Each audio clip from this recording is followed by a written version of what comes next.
Alhamdulillahi Rabbil Alamin, Ar-Rahmanir Rahim, Maliki Yawmiddin, Iyyaka na'budu wa iyyaka nasta'in. Alhamdulillahi al-Qa'il, Qul huwa Allahu ahad, Allahu as-samad, lam yalid wa lam yulad wa lam yakul lahu kufuwan ahad. Me emrin e Allahut të gjithë mëshirshmit mëshiruesit. Falënderimet dhe lavdet I takojnë Allahut, Zotit, krijuesit, kujdestarit për të gjithë botrat. Të gjithë mëshirshmit mëshiruesit, Zotit, sunduesit të ditës së gjykimit. O Allah, vetëm Ty të adhurojmë dhe vetëm prej Teje ndihmë kërkojmë. Kështu nis Kurani, dhe kjo është beslidhja që muslimanët kanë me Zotin e tyre. Vetëm Ty të adhurojmë dhe vetëm prej Teje ndihmë kërkojmë. Kjo është faqja e parë e Kuranit, ndërkohë që faqja e fundit e Kuranit thotë: thuaj, Allahu është një, I vetëm. Allahu është absolut. Ai nuk ka lindur dhe prej Tij s'ka lindur askush. Allahu nuk ka të ngjashëm. Allahu nuk ka bashkëshorte. Nis Kurani famëlart me falënderim dhe lavdrim të Zotit dhe deklarimin se vetëm Ai adhurohet dhe askush tjetër përveç Tij dhe për çdo hall dhe nevojë duhet I drejtohemi vetëm Atij. Dhe I vihet edhe një herë vula Kuranit në fund, pra kjo është faqja e parë e Kuranit, ndërsa kjo tjetra është faqja e fundit e Kuranit. Nis Kurani me faktin se I vetmi Zot I vërtet, të cilin ne adhurojmë, është Allahu, Zoti I botrave, për cilin folja ajeti më herët, dhe mbyllet Kurani me faktin se Zoti është një dhe I vetëm, dhe nuk mund të ketë ditë lindje, Allahu, Zoti I gjithësisë, Ai nuk është I lindur, pas nuk mund të lindë dikush prej Tij, sepse është Zot. E po të hapshim derën e lindjes, do të pyetshim pastaj kur ka lindur edhe Zoti. E do të futeshim në një rreth vicioz I cili nuk do të mbaronte kurrë. Ai vetë nuk ka lindur, po dhe prej Tij nuk lind askush. Huwal awwalu wal akhiru. Allahu është I pari pa fillim dhe I fundit pa mbarim. Kështu nis Kurani dhe mbyllet. Mirë, po në mes të Kuranit gjejmë të njëjtën gjë. I madhi Zot, Allahu Xhelle Xhelalu, mund në mes të Kuranit I drejtohet Muhamedit alayhi salatu selam duke I thënë: Qul alhamdulillahi alladhi lam yattakhidh walada wa lam yakun lahu sharikun fil mulki wa lam yattakhidh waliyan min adh-dhulli wa kabbirhu takbira. Thuaj, falënderimet dhe lavdet I takojnë Allahut, I cili nuk ka fëmijë, I cili nuk ka ortak në sundimin e Tij, I cili nuk kishte nevojë të ndërmerrte ndihmëtar për pafuqi. Dhe vazhdimisht o Muhammed, Allahun madhëroje, për këtë arsye emblema e Islamit është Allahu Akbar, Allahu Akbar, Allahu Akbar. Allahu është më I madhi. Allahut ja ka nevojë në gjithçka, ja ka nevojë në gjithçka. E Allahu s'ka nevojë për askënd dhe asgjë. Dhe më njëherë mas këtij ajeti vjen ajeti Alhamdulillahi alladhi anzala ala abdihi al-kitaba ولم يجعل له عوجا قيما قيما لينذر بأسا شديدا من لدنه ويبشر المؤمنين الذين يعملون الصالحات أن لهم أجرا حسنا ماكثين فيه أبدا وينذر الذين قالوا اتخذ الله ولدا ما لهم به من علم ولا لآبائهم كبرت كلمة تخرج من أفواههم إن يقولون إلا كذبا. Falënderimet I takojnë Allahut, Zotit, I cili zbriti mbi robën e tij Muhamedin librin, Kur'anin, në të cilin nuk ka kundërthënie dhe përplasje.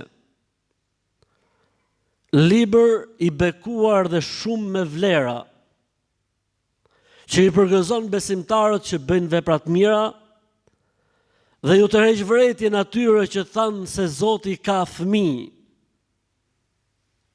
Nuk kanë dije përderisa thanë se Zoti ka fëmijë. As ata dhe as etrit e tyre. Po mirë o Zot, a ke mundësi në Kur'an të na sqarosh këtë histori? Ç'është kjo punë? Po. Yudahi'una qawla alladhina kafaru min qabl. Kanë kopjuar shembujt e idhujtarive të mëhershme. Kjo është përgjigja.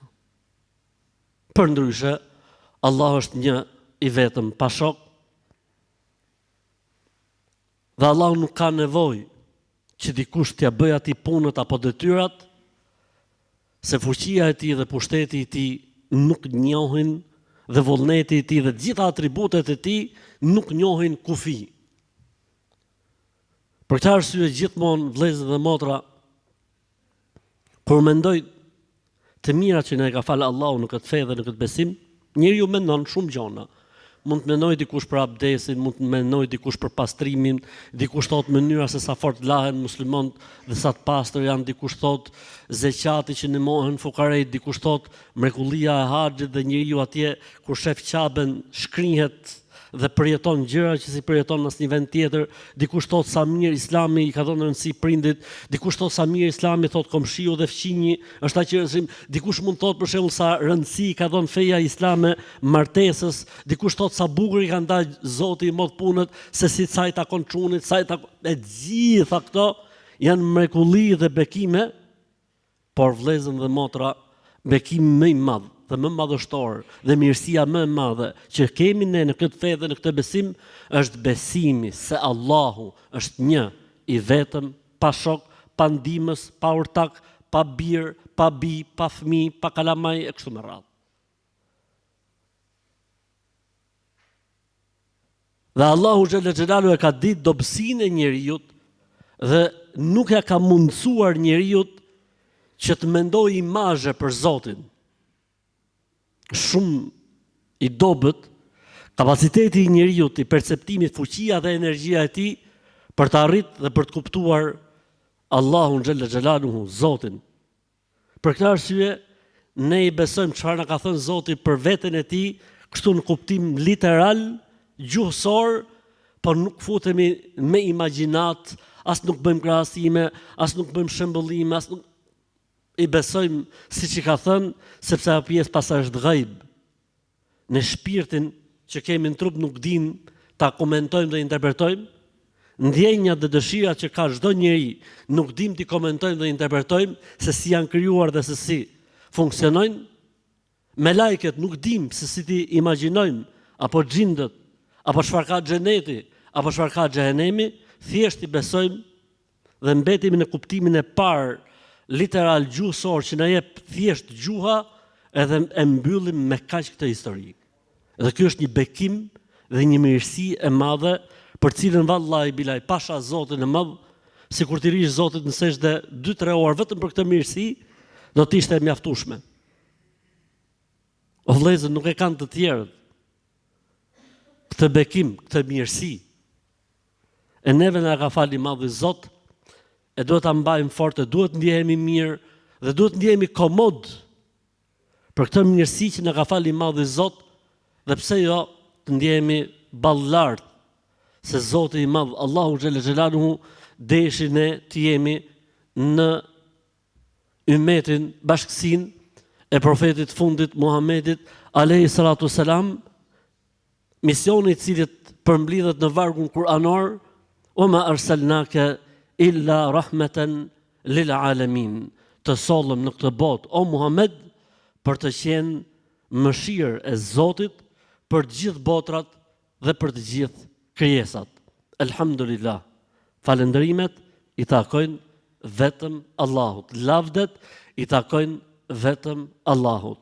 Ndërkohë që ne kemi udhëtimin ton të bukur në surën El-An'am.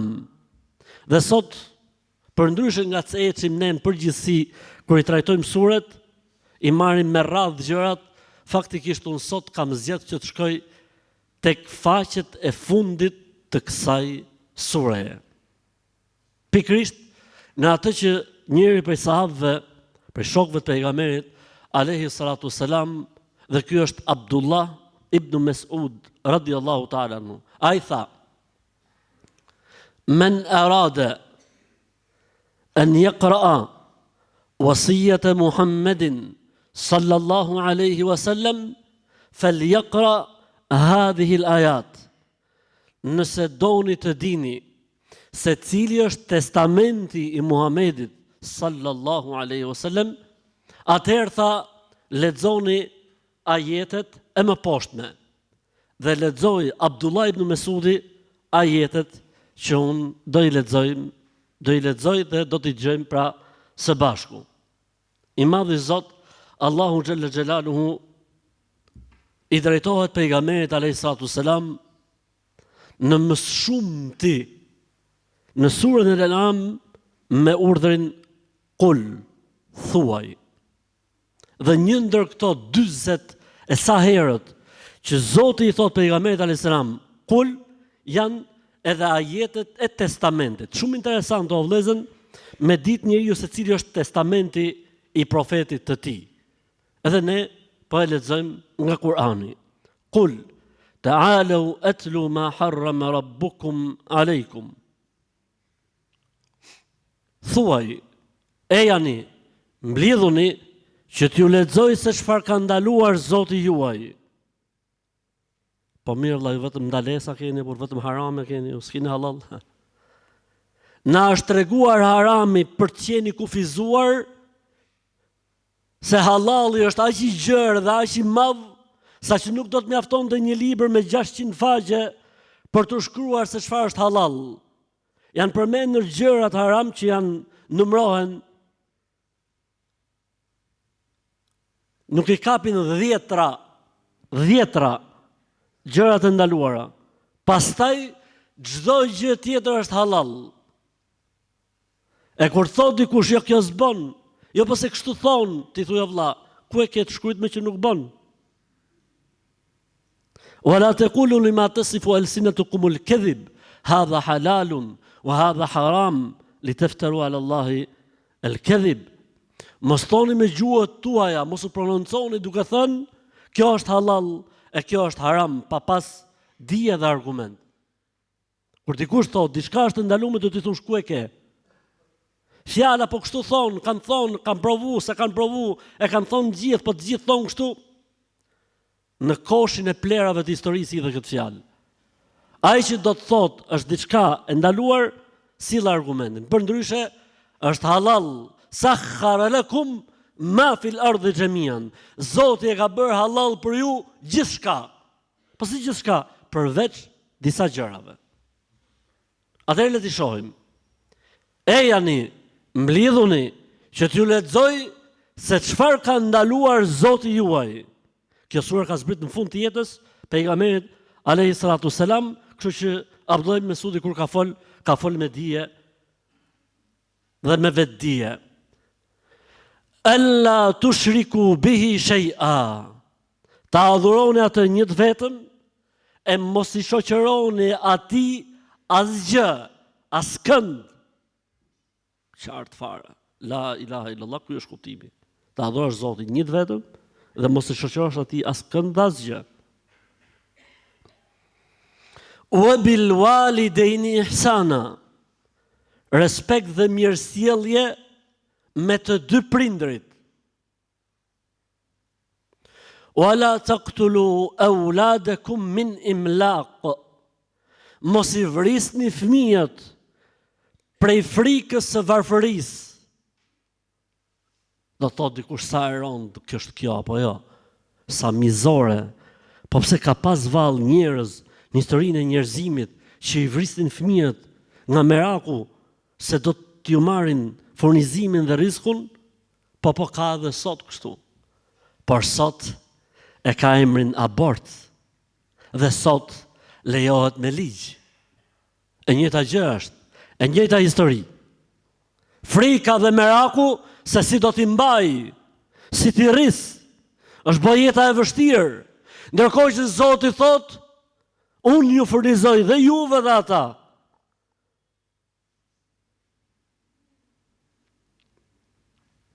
Nahnu narzuqukum wa iyahum. Unë ju furnizoj juve dhe fëmijët tuaj. Wala taqrabu al-fawahisha ma dhahara minha wa ma batan. Mos ju afroni punëve të fliqura, të shëmtuara, të dukshmet, po edhe ato që janë të mçefta, të fshehura, të padukshme. Punë të fliqta. Po kur i lejon ligji dhe s'ka si problem, dhe i quan emancipim, dhe i quan normalitet, dhe se njeriu mund bëj gjithçka, dhe se njeriu është i lirë, që janë këto kufizime, ku jeni ju më vëlla, ku jetoni ju më vëlla, kush ua jep juve kompetencën dhe drejtën.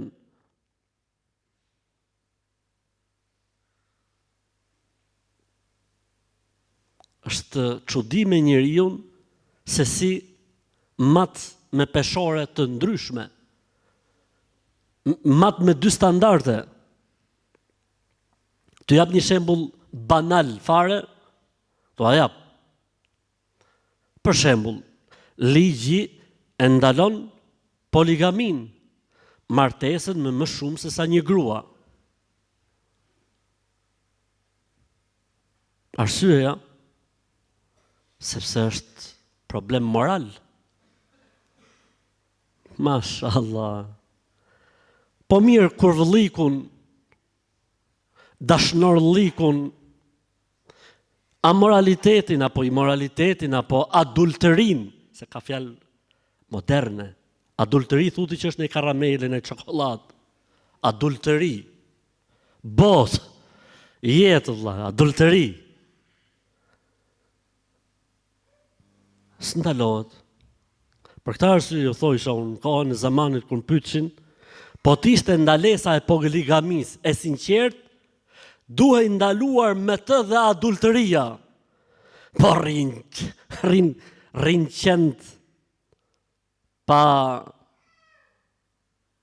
Po jo më jo, kanë problem poligamin, sepse poligamia do të thot pastërti, do të thot përgjegjësi, do të thot familje, do të thot përgjigje ndaj fëmijëve që vinë jetë. Nëse adulteria, s'ke asnjë lloj përgjegjësie. Ekstremi që mund të ndodhi, do të kesh kujdestarin për rroçat dhe poçat që lindin në për ferra, e që s'ngjon e dashura të abortoj. I bën ajo ADN-n, anë të loc në qafë.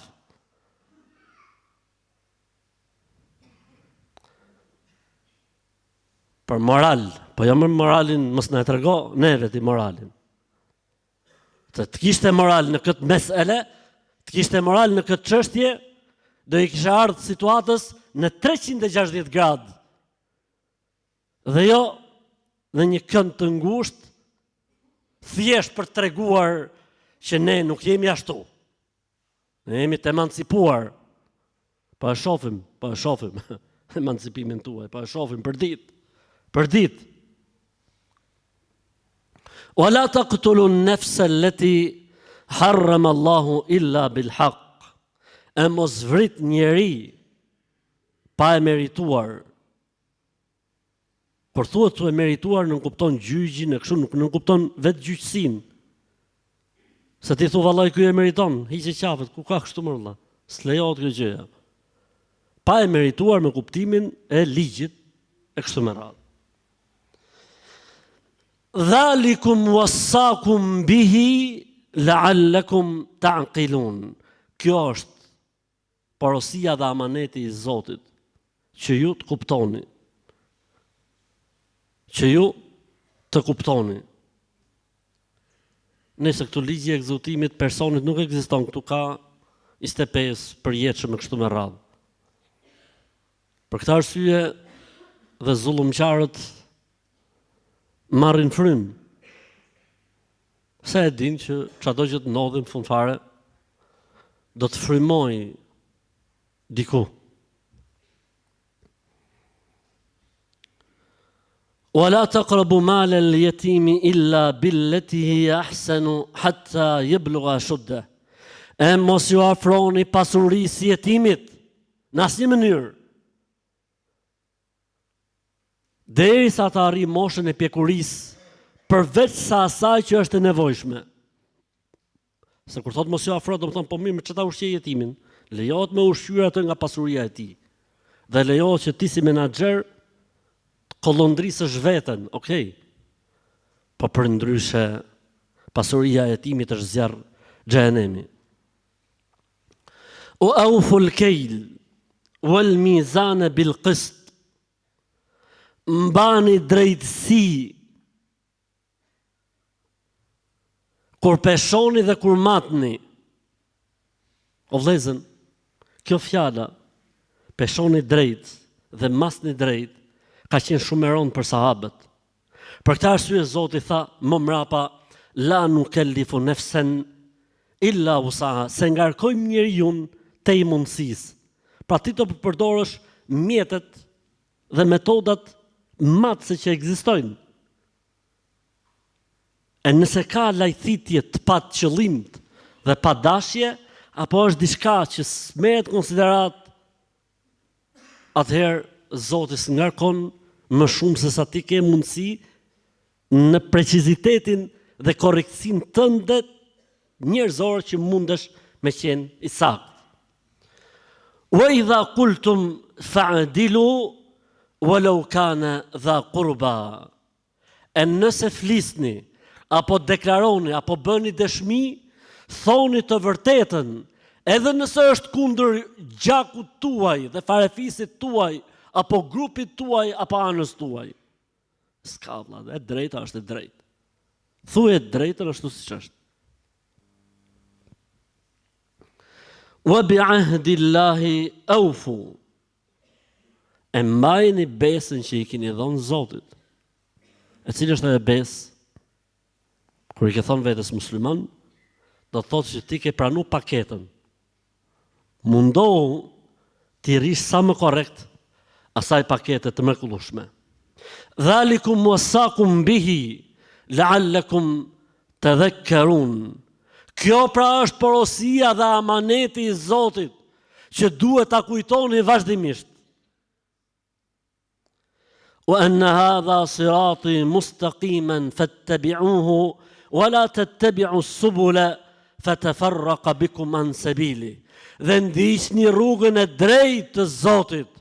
Mos u futni në për rrugica, mos u futni në për sokaqe, mos u futni në për rrugë dhe tarikate. Mos u futni, sirat, mustaqim. Mos ndiqni rrugicat, mos ndiqni kthesat. Se do ju nxjerrin nga rruga e vërtetë dhe e drejtë e Zotit. Pastaj tha, dhalikum wasakum bihi la'allakum tattaqun. Kjo është porosia dhe amaneti i Zotit, që nëse i përmbaheni, Zoti do t'ju pajisi me devocion dhe përkushtim. Amaneti, vasijeti testamenti i Muhamedit alayhi salatu wassalam.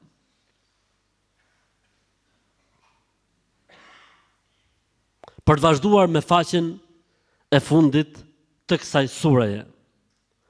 Qul innani hadani rabbi ila siratin mustaqim dinan qiyaman millata Ibrahima hanifa wa ma kana min al-mushrikin. Thuaj o Muhammed, Allahu Zoti më ka udhëzuar në fenë e pastër të Ibrahimit, një fe monoteiste e pastër, dhe ai nuk ka qenë kurrën e kurrës ndër idhujtarët. Ibrahimi alayhi salatu wassalam. Qul inna salati wa nusuki wa mahyaya wa mamati lillahi rabbil alamin la sharika lah wa bidhalika umirtu wa ana awwalul muslimin. Thuaj o Muhammed se namazim, kurbani im, jeta ime, vdekja ime, i kushtohen Allahut, Zotit të botrave, i cili nuk ka ortak, i cili nuk ka rival, i cili nuk ka të ngjashëm, i cili nuk ka fëmijë. E për këtë unë jam urdhëruar dhe unë jam muslimani i parë. Po mirë, Ademi a.s. nuk ishte ai musliman? Nuha nuk ishte musliman? Ibrahimja nuk ishte musliman? Musa nuk ishte musliman? Isa a.s. Si thot për Muhammed se ndodhur i pari muslimanëve, i pari i këtij ummeti. I pari nga Muhammed a.s. e këtej, për jo i pari në kuptimin e gjithë njerëzimit dhe kohës së njerëzimit në tokë. Qul ghayra Allahi abghi rabban wa huwa rabbu kulli shay.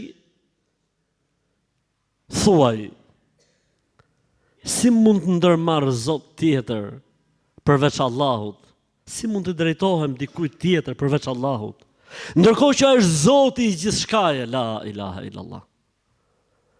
Si ka mundësi që një musliman beson në Zotin e botrave, në Zotin e vërtet, në Zotin që ndorën thjesht gjithçka, dhe shkon në përkodra, shkon në përvarre, shkon në përvenet e ashtë-quajtura të mira, shkon tek të vdekurit, përmend lloj-lloj emrash e lloj-lloj gjërash, si ka mundësi? Thuaj, si mund të ndërmarr unë Zot tjetër përveç Allahut, Zotit në dorën e cilit është gjithçka. Wala taksibu kullu nafsin illa alejha. E çdo njeri bart barrën e vet. S'mbart askush mëkatet e tjetrit. Se tha dikush, ky po la haqet e tjatit. Po lan haqet e s'ka, gjithsecili la haqet e veta. Gjithsecili ka barrën e vet. S'mbart askush mëkatin dhe s'bohat askush kurban për tjetrin. Gjithsecili del para Zotit, e Zoti do të merret me të. Allahu në lushineve na trajtoj me mëshirën e tij, jo me drejtsinë e tij. Amin. Vëllezër dhe motra, ne tashmë kemi hyrë në një nga 3 muajt e shenjtë, që është muaji Rexhep. E Zoti në Kur'an tha: Inna iddat ash-shuhuri inda Allahi 12 shahran fi kitabillahi yawma khalaqa as-samawati wal-ard minha 4 hurum. Numri i muajve të Zoti është 12, që është ditën që Zoti ka krijuar qiejt dhe tokën. Ndër këto 12 muaj, 4 janë të shenjtë. Dhe normalisht do të vi hadithi ta sqaroj, sa për kështu parantezë, ajeti më vetvrasës i atyre që thonë s'kemi nevojë për hadithin, i ka Kurani të gjitha dhe besojnë vetëm Kurani është ky ajet. Shumica e kuranistave, këta që thonë besojnë vetëm Kuranin, kur e lexojnë këtë ajet, ju shkon deri në 48-72 orë gjendje vetvrasje. Se Zoti thot 12 muaj 4 janë të shenjtë. A të gjeti kush janë 4 muaj të shenjtë? Moment fjalë vërtet thot populli. Momenti më i vështirë i një kuranisti është kur vjen ky ajet. Ata kanë 300 ajete që i kanë ajete vetvrasëse. Po ky është një nga 300-at, po ky është më bomba. Kur vjen një kuranist te ky ajet kuranor, po pati thoj për 7 minuta e ke me thoj të prem. Pse? Thot Zoti numri i muajve të Allahu është 12, 4 prej tyre janë të shenjtë.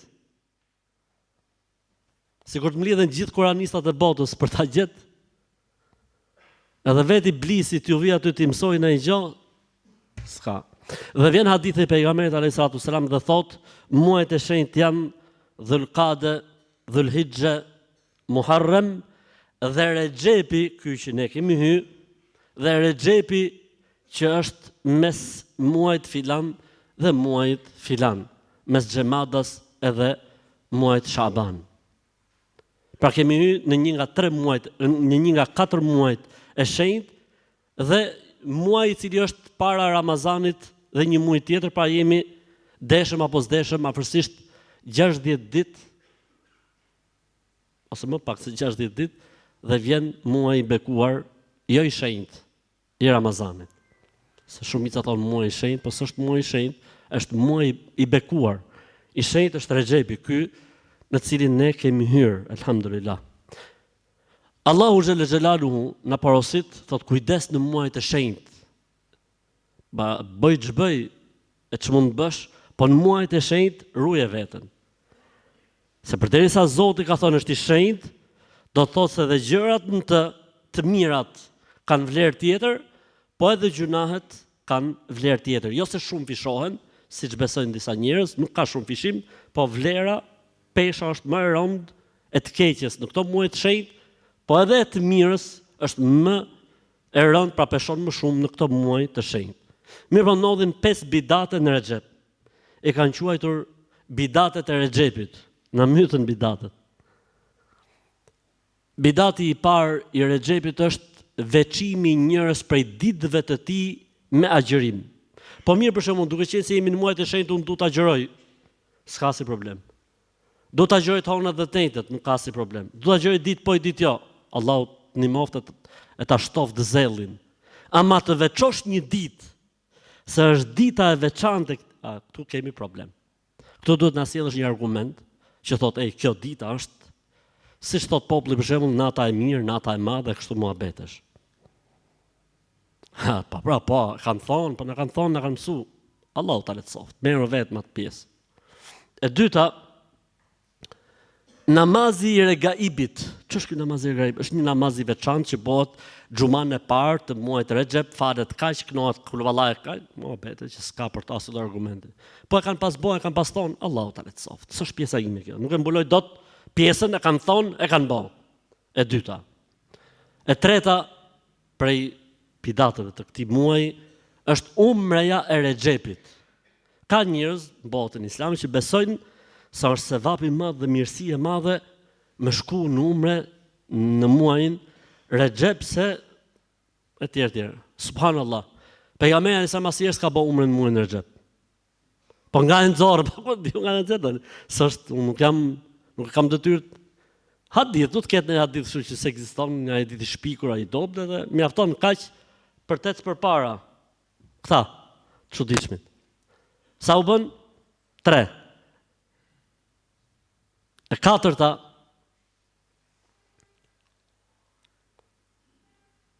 pra namazi, agjërimi. Kush ishte e treta? Umreja. E katërta,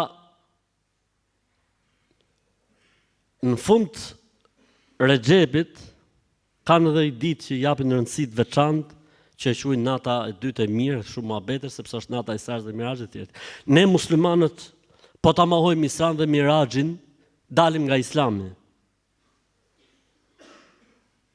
Po kush tha që ka qenë në Rexhep, e po t'ishte në Rexhep, pse ai që i ndodhi kjo mrekulli nuk e festoi? Pejgamberi alayhis salam ka jetuar mbas mrekullisë së Isras dhe Miraxhit sa vite? Ka jetuar edhe 10 vite të tjera, po si një herë më burri dheu, si një herë nuk boni diçka të veçantë. Me që është ajo nata që unë ngjita dhe që pash. Se me njëherë ta bëjnë pyetjen, cila është pyetja, po pse se beson ti si se beson? Unë po se besova Isra dhe Miraxhin dal nga Islami, o të falë Allahu. Se e ka përmend Zoti në Kur'an. Ne po themi kushta që është me këtë datë, po t'ishte me këtë datë, kushta se duhet festuar, apo duhet madhëruar, apo duhet gatuar nga këto gatimet interesante që bëjmë. Pra thjesht nuk është se ka ndonjë argument për këtë gjë, se po të kishte argument, e nderojmë dhe e vlerësojmë argumentin dhe jo atë që përflitet edhe që thuhet. E pesta, vizita e varrit të profetit alayhi salatu selam në muajin Rexhep. Është mirë që muslimani ku shkon në umre apo ku shkon në haxh të vizitojë dhe varrin e pejgamberit alayhi salatu selam, pasi shkon në xhamit pejgamberit me fal namaz, është prej sunetit të vizitojë dhe varrin e pejgamberit alayhi salam për t'i dhënë selam. Ama të shkëputet njeriu se është muaji Rexhep e do të japi selam pejgamberit alayhi salam atje, kjo është pa argument. Nuk ka për këtë argument. Thjesht. Pra gjërat elhamdulillah në këtë fe janë të thjeshta dhe të kuptueshme për të gjithë, për ata që dëshirojnë. Pastaj njerëzit janë të lirë në zgjedhjet që bëjnë.